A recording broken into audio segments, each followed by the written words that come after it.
Karen calls cops on black woman and her daughter. The truth shocks everyone. Imagine walking into a cafe with your little girl only to be surrounded by police, accused of kidnapping your own daughter. That's exactly what happened to Naomi, a proud black mother, when a stranger dialed 911. But what unfolded next didn't just shock the room. It shocked everyone. The late afternoon sun spilled golden light across the neighborhood, casting long shadows on the sidewalks. Naomi held her daughter Amara's small hand, smiling at how the little girl skipped every few steps, her braids bouncing with each hop. They weren't doing anything special, just heading to a cafe for ice cream. But to Naomi, these simple afternoons were the moments that mattered most. Life as a single black mother hadn't been easy. She worked long hours, carried the weight of bills and responsibilities, and still made sure Amara grew up surrounded by love, laughter, and confidence. The world won't always understand us, Naomi often reminded her daughter. But what matters most is that we understand each other. That day was meant to be one of joy. Naomi had promised Amara a treat after a good week at school, so they strolled into the cafe, the smell of roasted coffee and warm pastries wrapping around them. The cafe was bustling, laptops open, conversations flowing, the occasional sound of spoons clinking against mugs. Naomi ordered Amara's favorite, vanilla swirl with rainbow sprinkles, and her own black coffee. They found a cozy corner near the window, where sunlight painted their table in soft warmth. For a moment, it felt perfect. A mother and daughter sharing sweetness, laughter, and safety. But across the room, a pair of eyes followed them. A woman, mid-40s, expensive sunglasses perched on her head, a designer bag dangling from her arm. She sipped her latte, her gaze narrowing as she studied Naomi and Amara like pieces of a puzzle that didn't quite fit. The woman leaned toward the barista, muttering something under her breath. Then, with an expression of certainty, she reached into her bag, pulled out her phone, and quietly dialed 911. Naomi didn't notice. She was too busy laughing at Amara's chocolate-smeared smile. But the atmosphere of the cafe shifted, an invisible tension, like air thickening before a storm. Minutes later, sirens wailed outside. Heads turned, customers whispered. Naomi looked up, puzzled, as two uniformed officers strode inward. Their heavy boots echoed against the floor, silencing the chatter. The taller officer spoke first, his voice stern and commanding. "Ma'am, step away from the child." Naomi froze. The words felt surreal. "Excuse me," she said, her brows furrowing. "Please, step away from the child," the second officer repeated, moving closer. Amara clutched her mother's arm, her tiny fingers digging in. Fear clouded her innocent eyes. "Mommy, what's happening?" she whispered. Naomi's heart pounded. Confusion, fear, anger. She wrapped her arm protectively around her daughter. "This is my daughter," Naomi said firmly, though her voice trembled. "You've made a mistake." Phones came out. Customers raised them like weapons, recording every second. The cafe wasn't a safe haven anymore. It was a stage. And then the woman in the sunglasses stepped forward, arms crossed, her voice sharp with misplaced authority. "She doesn't belong to her," she declared. "I saw the whole thing. That child is in danger." Naomi's stomach dropped. In one instant, she realized this wasn't about a misunderstanding. This was about judgment, about suspicion, about someone deciding she didn't look like the kind of woman who could be a mother to her own child. And as the officers moved closer, Naomi knew one thing: she would not let fear steal her voice. What she said next would silence the entire cafe. The cafe was silent except for the soft hum of a fridge in the corner and the rapid clicks of phones recording. Dozens of eyes burned into Naomi as the officers took slow, deliberate steps toward her table. Amara's ice cream dripped onto the floor, forgotten. She buried her face in Naomi's arm, trembling. "Ma'am," the taller officer said again, his tone sharper now, "we need you to move away from the child. We received a report that she may be in danger." Naomi's pulse thundered in her ears. Her jaw tightened, and she looked directly into the officer's eyes. "This is my daughter." "You're scaring her." "You're scaring me." "Look at her. Does she look kidnapped to you?" The officer hesitated, but the woman in the sunglasses quickly filled the silence. She stepped forward, her heels clicking against the floor. "She's lying," the woman announced, her voice echoing through the café. "I saw them." That little girl was clinging, terrified. "This woman is not her mother. Someone needs to protect that child." A murmur swept through the crowd. Some shook their heads. Others leaned forward eagerly, as if the truth was a piece of gossip waiting to be revealed. Naomi felt her cheeks burn, not with shame, but with fury. She pulled Amara onto her lap, wrapping her arms around her daughter like armor. "My name is Naomi Carter," she said, her voice steady despite her racing heart. "This is my daughter, Amara Carter. She is mine. You don't get to decide otherwise." But the officers weren't convinced, not yet. They exchanged looks, their training demanding caution. One of them pulled out a notepad. "Ma'am, we just need to verify. If you'll cooperate, we can resolve this quickly." "Cooperate?" Naomi thought, as if she were the criminal here. Her daughter's voice cracked through the tension. "Mommy, don't let them take me." The sound shattered Naomi's last thread of restraint. She stood lifting Amara with her and faced the room. "You're recording? Then record this. My child is not stolen property. She is my heart. And one stranger's prejudice doesn't get to erase our bond." The cafe grew still. Even the barista's hands froze mid-motion. The woman in sunglasses scoffed, crossing her arms tighter. "She's manipulating you all. Look at the child. She's scared." Naomi's voice rose, steady but fierce. "Of course she's scared. She's scared because armed strangers walked in here and treated her mother like a criminal." The taller officer's grip tightened on his belt. The weight of authority pressed heavy, but so did the stares of the crowd. He cleared his throat. "Ma'am, if you truly are her mother, then you shouldn't mind showing some identification." Naomi knew she had her ID. She could prove it. But deep down, it wasn't just about proving she was Amara's mother. It was about what this moment meant, what it said about who people believed and who they didn't. With every eye on her, Naomi had a choice: shrink under suspicion, or stand so tall that even doubt couldn't reach her. She adjusted Amara on her hip, turned to the officer, and said words that no one in that cafe would ever forget. Naomi could feel every pair of eyes pressing against her, like the whole cafe had turned into a jury. She tightened her arms around Amara, the little girl's heartbeat pounding against her chest. The taller officer repeated his demand. "Ma'am, your identification, now." Naomi lifted her chin. Her voice steady, though her hands trembled. "I'll show you my ID, but before I do, I want everyone here to understand something. I should not have to prove I'm a mother to my child because a stranger didn't like the picture she saw." The cafe buzzed with whispers. Phones stayed up, recording every word. Naomi knew this wasn't just about her anymore. It was about every parent who had ever been judged by the color of their skin, the shape of their family, the assumptions of strangers. She reached into her purse slowly, carefully, and pulled out her wallet. Amara clung tighter, whispering, "Don't let them take me, Mommy." Naomi kissed her daughter's forehead before handing over her driver's license. "Naomi Carter," she said clearly. "And my daughter's last name is Carter, too. You want proof? Start there." The officer examined the card, his brow furrowing. The second officer asked quietly, "Do you have her birth certificate?" Naomi let out a humorless laugh, sharp as broken glass. "Do you expect every mother to carry that to the coffee shop? Or is it just me?" The crowd stirred again, some nodding in agreement, others whispering nervously. And then, before the officers could press further, the cafe door swung open. A tall man in a suit stepped inside, his voice carrying authority even before anyone knew who he was. "Is there a problem here?" It was Blake, Naomi's husband. His arrival was no accident. A friend nearby had texted him about the scene unfolding. Blake, a successful attorney, didn't waste time. He crossed the room, eyes locked on the officers. Naomi exhaled, relief washing over her, though her grip on Amara never loosened. The sunglasses woman smirked. "Perfect timing," she said, gesturing toward Blake. "Ask him.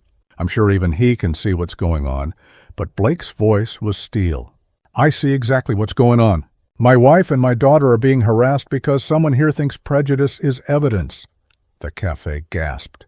The officers straightened, taken aback by his certainty. Blake reached into his briefcase and pulled out a folder. "Naomi, hand me Amara's school forms," he said calmly. I brought them for her after-school program. Naomi passed him the papers. Blake opened them, revealing Amara's school registration, complete with both parents' names. Here's your proof. But you should be asking why you demanded proof in the first place. The taller officer's face flushed.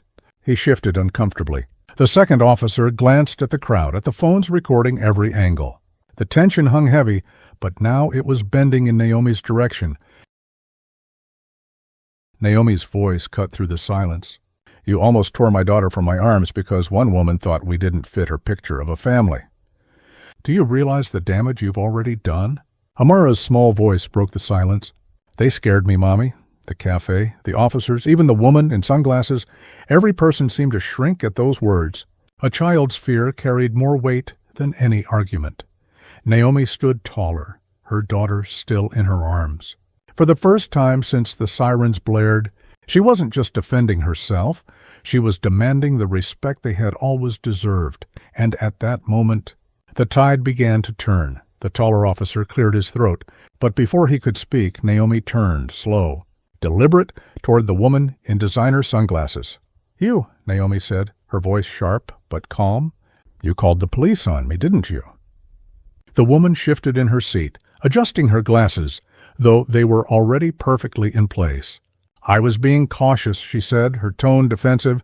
There are kidnappings all the time. Children vanish every day. I thought it was suspicious. Naomi tilted her head. Suspicious? What exactly about a mother and daughter sharing ice cream is suspicious? The woman faltered, words fumbling. She doesn't look like you. The room went dead silent.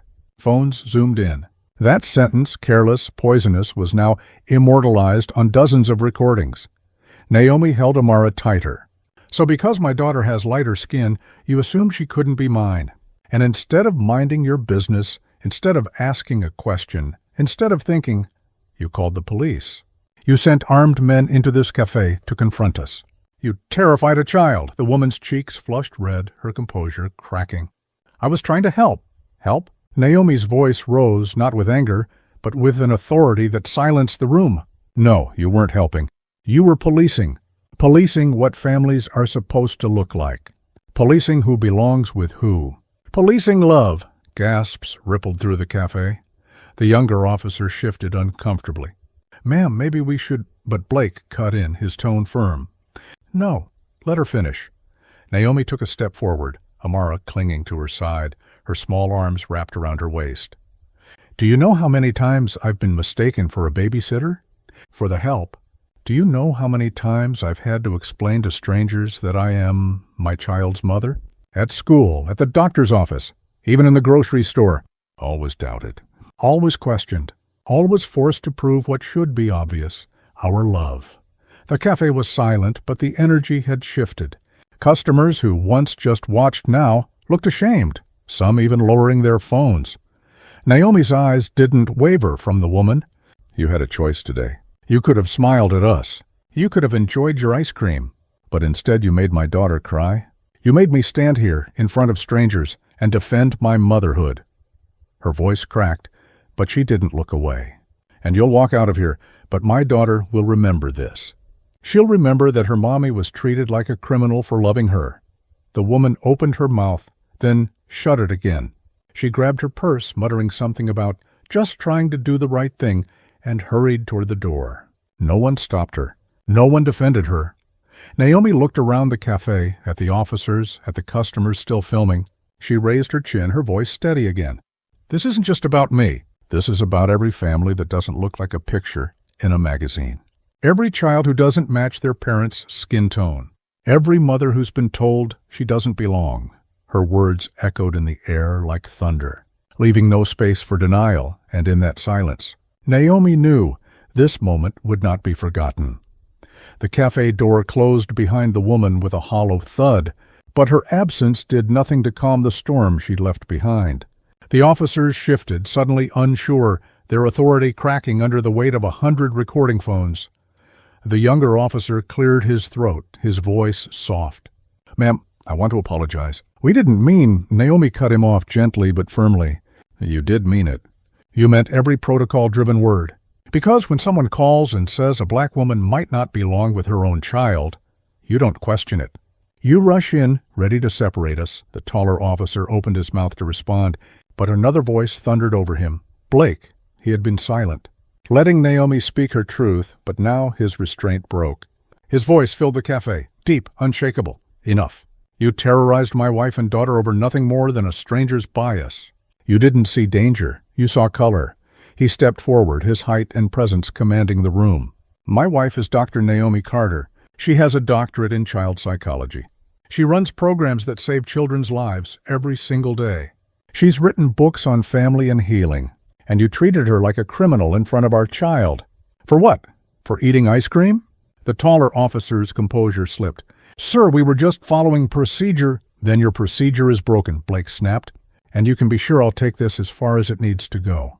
The chief of police, the mayor, the courts. I'll burn the whole system to the ground if that's what it takes to make sure no family is ever humiliated like this again. His words hung heavy.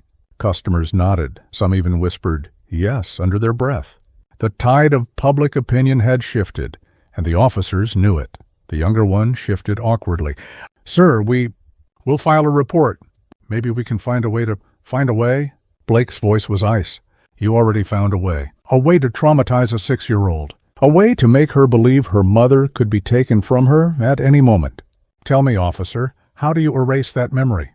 The younger officer dropped his gaze. Silence. Naomi gently set Amara down, crouching to meet her daughter's wide, tear-filled eyes. She smoothed a hand over her curls. Baby, listen to me. None of this changes who we are. We are family, and no one can take that from us. Amara sniffled, her little voice trembling. But, Mommy, they almost did. Naomi pulled her close, swallowing the lump in her throat. Almost doesn't count, sweetheart. We know the truth, and the truth is stronger than their lies. A ripple of emotion swept through the cafe. People weren't just watching anymore, they were feeling it. The weight of injustice. The courage it took to stand in the middle of it and refuse to bend.